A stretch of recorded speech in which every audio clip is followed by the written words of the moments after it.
Hey everyone, just a quick ask before we get into the newscast. If you really like Wake Up, I would love it if you gave us 5 stars on Spotify or Apple Podcasts and drop a quick comment there to let people know about this newscast. It would really help people discover us. All right, on with the news.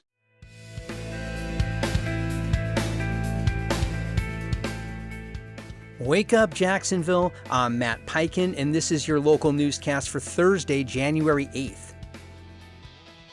Jacksonville recorded 115 homicides in 2025, up 37% from the previous year, but still one of the lowest tallies of the last decade. Sheriff T.K. Waters cited major reductions in gang-related and youth homicides, attributing the trend to targeted policing and community engagement.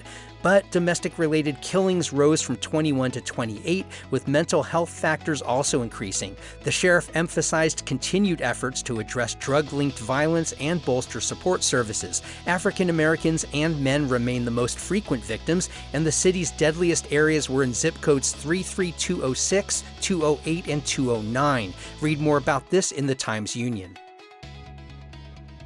A Jacksonville-linked firm has drawn scrutiny for its secretive $78 million contract to run a pop-up immigration detention center in Big Cypress National Preserve, dubbed Alligator Alcatraz. Critical Response Strategies, or CRS, received the emergency no-bid contract from Florida officials, yet has since scrubbed public info about its leadership and ties to local businessman Ricky Kaplan. Immigration advocates and lawmakers have flagged poor conditions and opaque legal access for detainees. The facility flooded days after opening and lacks basic amenities. Read all about this in the Jacksonville Tributary. Jacksonville Republican Representative Wyman Duggan is co-sponsoring a new legislative effort to restore North Florida's Ocklawaha River. Alongside Senator Jason Broder, Duggan introduced bills Monday that would direct the Department of Environmental Protection to create a restoration plan for the dam-controlled river, long debated due to its environmental and economic impacts. The proposal also outlines a regional outdoor recreation strategy and calls for a state economic development program in Merriam and Putnam counties. The Rodman Reservoir, created by the dam, remains popular for fishing and local tourism. Read more about this at Jacksonville Today.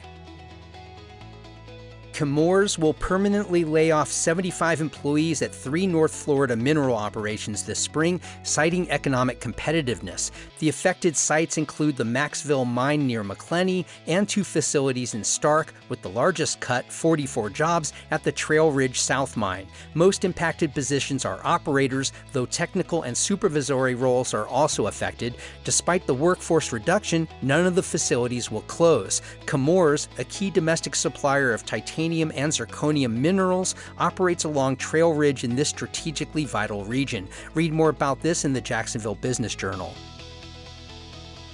And Nancy Powell, the founding executive director of Scenic Jacksonville, will retire in April after 4 years leading the nonprofit. Powell helped shape the city's focus on walkability, public green spaces, and urban design, including launching the Riverfront Parks New Coalition and the Great Cities Symposium. Board President Bill Hoff praised her strategic leadership and lasting impact. A search for her successor is underway. Scenic Jacksonville, originally founded by attorney Bill Brinton, continues to promote a more livable and connected urban core. Read more about this in the Times-Union. If you haven't already, sign up for our free daily newsletter. It's basically this newscast in written form. Go to wakeupjax.transistor.fm. You can also find us on Facebook and Instagram at wakeupjaxfl. And please share this podcast with your friends who care about this city.